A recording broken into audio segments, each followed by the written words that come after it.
안녕하세요. 오늘은 여러분께 우리 삶에서 정말 중요한 주제, 바로 건강에 대해 이야기해 보려 합니다. 우리는 모두 건강하게 오래 살고 싶어 합니다. 그러나 병에 걸리는 것은 피할 수 없는 현실입니다. 이때 중요한 것은 병에 걸리더라도 어떻게 하면 잘 살 수 있는가 하는 문제입니다. 오늘 소개할 책, 화타 김영길. 저자의 병에 걸려도 잘 사는 법은 바로 이 질문에 대한 해답을 제시해 줍니다. 이 책은 단순히 병을 피하는 방법이 아닌 병에 걸린 이후에도 삶의 질을 유지하고 오히려 더 나은 삶을 살 수 있는 방법을 알려줍니다.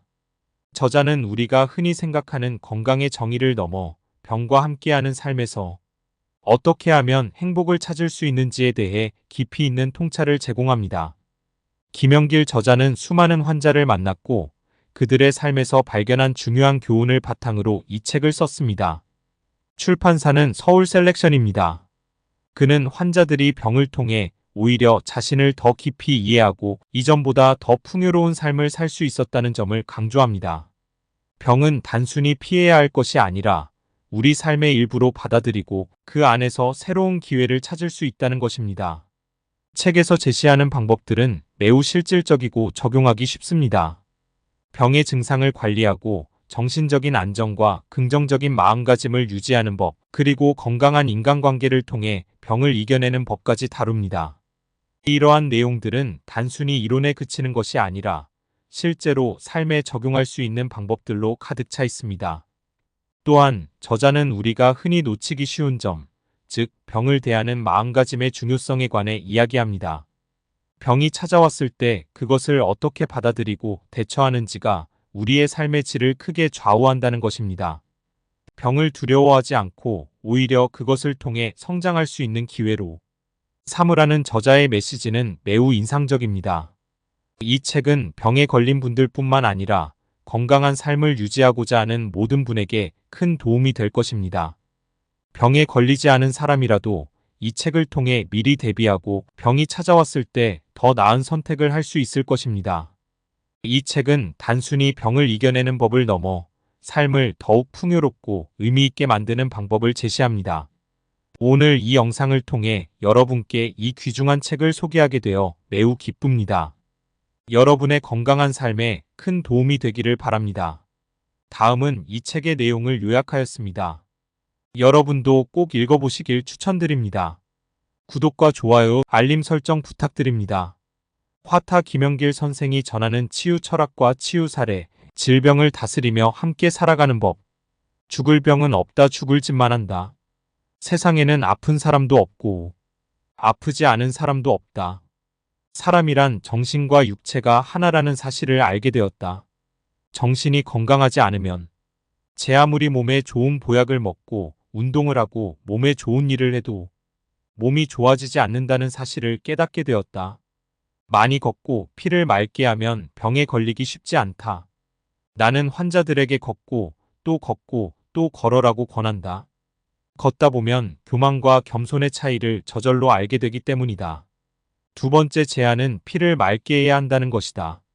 피를 맑게 하려면 운동과 함께 좋은 물을 마셔야 한다.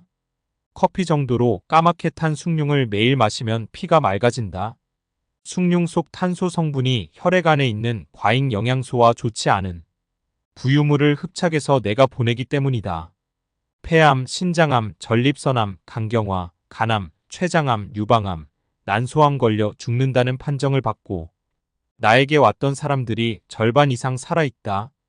그들은 도시 사람들과는 달리 의학 지식이 많지 않았다. 그 덕분에 그들은 간경화, 간암이 불치의 병이라는 공포에 떨지 않았다.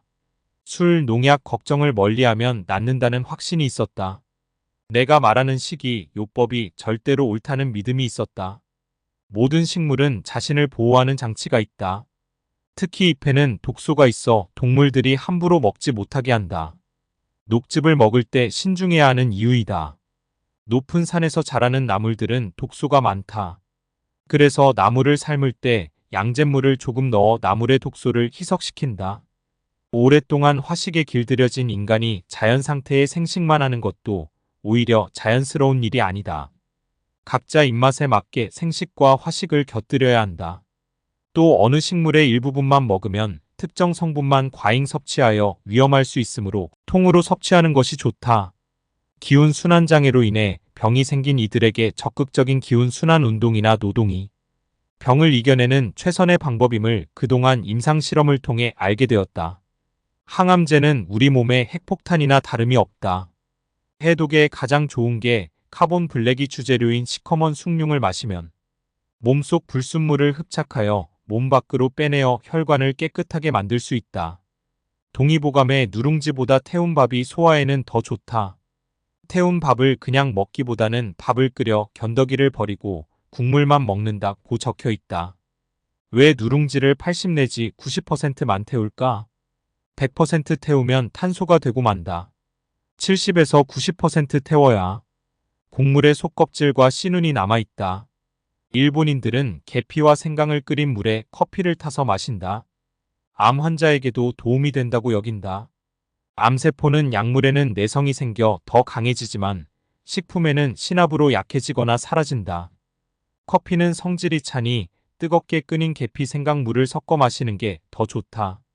암세포는 찬 것에는 활성화가 되고 뜨거운 것에는 활동을 멈추거나 사라지기 때문이다. 나 역시 아침마다 계피 생강물에 숭늉을 섞어 200cc쯤 마신다. 여러 사람에게 권하는데 특히 당뇨병 환자나 간, 위가 나쁜 사람, 신장병 환자에게 큰 도움이 된다. 호흡은 4걸음을 걷는 동안, 즉 4초간 내쉬고 2걸음을 걷는 동안 즉 2초가 들어 마신다. 들어 마실 때는 우주의 모든 기운이 내 몸에 들어온다는 느낌으로 깊게 숨을 쉰다. 고혈압 증세가 있으면 5초간 내쉬고 2초간 들여 마신다. 저혈압이 있다면 3초간 내쉬고 2초간 들여 마신다. 보통 사람은 4초간 내쉬고 2초간 들이마시는데 숙달되면 8대4, 10대5로 늘릴 수도 있다. 전봉산은 강원도 인제군 기린면과 양양군 오색리에 걸쳐 있는 해발 1424의 남설악의 대표 산입니다. 우리나라 고유의 원시림이 잘 보존되어 있을 뿐 아니라 금강애기나리, 모대미풀, 연평초 등 희귀식물을 포함해 자생식물 860여 종이 서식하는 우리나라 식물종의 20%가 이곳에 몰려 있습니다. 이 전봉산 남쪽 능선에는 너른 털을 이루고 있는 곰배령이 있습니다. 이 고개는 마치 누군가가 일부러 씨를 뿌린 것처럼 온갖 야생화가 철마다 피어나 천상의 화원이라고도 부릅니다. 나는 작가에게 누룩이 많이 들어가고 당분이 전혀 없는 막걸리를 한 모금 입에 물고 있다가 천천히 삼키도록 했다. 그러자 소변이 수월하게 나오며 폭수가 줄었다. 작가는 먼저 따뜻하게 데운 막걸리를 소주잔으로 한 잔 마시고 누른밥과 북엇국을 먹었다. 북엇국은 북어를 여러 시간 진하게 끓이고 견디기를 뺀 국물만 마셨다. 간은 20년 이상 묵은 간장으로 했다. 하루 세 끼 똑같은 방법으로 먹으면서 물 대신 진한 숭늉을 마셨다. 100일쯤 지나자 건강을 회복한 그는 다시 글을 쓰기 시작하였다. 그가 먹은 북엇국은 애주가들이 가장 좋아하는 해장국이기도 하다. 알코올이나 약물에 중독되었을 때 또는 식중독이나 연탄가스 중독일 때도 요긴했던 최고의 해독제다. 무엇보다 중요한 것이 걷기이다. 천천히 걷기는 특히 머리를 많이 쓰는 일을 하는 사람들에게는 대단히 중요합니다. 빨리 걷거나 뛰다 보면 열이 위로 올라가 머리가 뜨거워지고 하반신은 차가워집니다. 감기에 걸린 듯 두통이 생기고 코가 막히고 위가 개운치 않고 꽉 막힌 기분이 드는 것은 대부분 머리가 뜨거워진 데서 비롯된 것입니다. 천천히 걸으면 기운 순환이 원활하게 이루어져 위가 차갑고 하반신이 따뜻해져 한의원에서 말하는 두한조결머리는 차게, 다리는 따뜻하게의 건강한 상태를 유지할 수 있습니다. 대사증후군은 심혈관 질환, 뇌혈관 질환, 당뇨병을 일으키는 위험한 질환이다. 암이나 중풍, 치매 따위가 이 질환에 속한다. 숭늉을 마시고 걸으면서 출장식 호흡을 한 지 딱 2달 만에 대사증후군에서 해방되었고, 걷기와 출장식 호흡, 그리고 검은색 숭늉 마시기, 이 세 가지가 대사증후군을 없애는 가장 쉽고도 확실한 방법인 것이다. 위암 추자도에서 잡은 조기를 보냈다. 머리에 돌이 들어있는 물고기라 하여 석수어라고도 하는데 이 돌이 결석을 풀어주는 데 도움이 된다고 한다. 먼저 진창 미숙룡을 마시고 난 뒤 찐 조기를 아주 오래 묵은 간장에 찍어 먹었다. 호남 지방에서는 수십 년 묵은 간장을 암도 고치는 귀한 식품으로 여긴다. 수십 년 묵은 간장에는 잘 발효된 좋은 효소가 잔뜩 들어있어. 이 효소에는 몸속 독소를 제압하는 기능이 있기 때문이다. 신장과 뼈는 한 배를 탄 사이이다. 인체의 뿌리는 신장이다. 신장이 튼튼하면 깨끗한 혈액이 온몸을 돌고 독소가 빠져나간다. 신장이 약하면 독소가 몸에 가득 차서 피가 탁해지고 온몸이 붓는다. 신장 기능을 살리려면 먼저 몸속의 독소부터 없애야 한다. 죽음을 두려워하면 삶이 두려워진다. 조금 무리하다 싶게 몸을 움직이며 살아라. 몸이 고달파야 마음이 편안하다. 칸트. 설명할 수 있는 걸 설명하는 것이 과학이고, 설명할 수 없는 걸 설명하는 것이 예술이고, 그리고 설명해서는 안 되는 걸 설명하는 것이 종교다. 흰 밀가루는 독이다. 밀가루를 정제해 속껍질, 씨눈을 제거하면 흰 속살만 남는다. 이 흰 속살을 보관하려면 방부제가 필요하고, 방부제를 뿌린 밀가루는 색이 누렇다. 이 누런 색을 희게 하려면 표백제를 써야 한다. 특히 멀리 떨어진 유럽이나 미국에서 수입하는 밀가루는 더 많은 방부제, 표백제를 쓸 수밖에 없다. 그래서 여러 가지 첨가제를 썩어 만든 게 우리가 먹는 밀가루 제품이다. 이런 음식을 먹으면 당연히 우리의 혈액은 썩은 물처럼 된다. 행복의 열쇠는 간단하다. 자기의 실제의 모습보다 더 잘 보이려는 노력을 포기하면 된다. 뇌를 통하는 혈관에 혈액이 터져 생기는 뇌출혈은 뇌신경을 손상시킨다. 뇌신경이 손상됨에 따라 반신불구가 되는데, 뇌신경을 복구하려면 우선 뇌를 통하는 혈관의 혈액이 깨끗해야 한다. 디스크는 대부분 신장이 약해서 생긴다. 또 당뇨병은 신장합병증으로 이어진다. 그러니 디스크와 당뇨병을 이기려면 신장을 치료해야 한다. 양생 술의 명인 손진인 이 침에 대해 말하였습니다. 침을 뱉지 마라. 입안의 진액은 금장옥내이다. 종일 침을 뱉지 않고 머물고 있다가 삼키면 사람의 전기가 머물러 얼굴에서 빛이 난다. 건강의 근본은 진액이다. 피부에서는 땀이, 살에서는 피가, 신장에서는 정액이, 입에서는 침이 진액이다. 손진이는 당나라의 명예 손사막이다. 금장옥내는 불로장생의 약을 뜻하는 도가의 말이다. 그는 침이 정액만큼 가치 있는 귀한 진액이라고 했다. 오늘날 인간이 천수를 누리지 못하는 가장 큰 원인은 수질오염이다. 우리는 물이 끓여 마시면 안전하다고 생각한다. 그러나 물을 끓이는 것은 수인성 전염병을 예방하기 위한 것일 뿐 끓인 물이 좋은 물은 아니다. 좋은 물이란 천연 미네랄이 들어있는 막 솟는 샘물이다. 이런 물은 기가 살아있다. 우리가 물을 마시는 것은 수소와 산소를 마시는 것이 아니라 그 물에 들어있는 기를 마시는 것이다. 암 환자 치료법에는 좋은 물인 육각수도 포함되는데, 육각수는 온도기 섭씨 4도 정도여서 냉수에 속한다. 육각형으로 구조화된 물인데 땅속에서 솟아오른 지하수가 제일 좋다.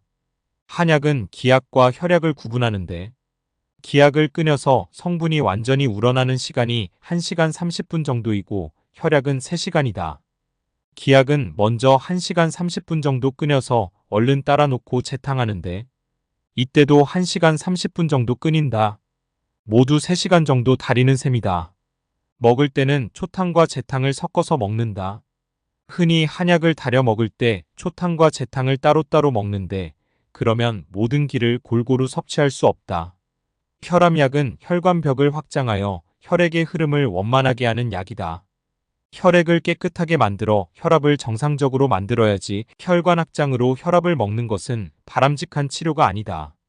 건강한 신장을 만드는 것이 우선이다. 신장이 몸속의 독소를 걸러내고 혈액을 깨끗하게 하는 정수기 역할을 하기 때문이다. 요즘 젊은 세대에서는 마사가 트렌드다. 마사는 마이사이드의 줄임말로 유행이나 남의 말에 좌우되지 않고 자기만의 기준에 따라 자기 방식대로 사는 사람을 뜻한다.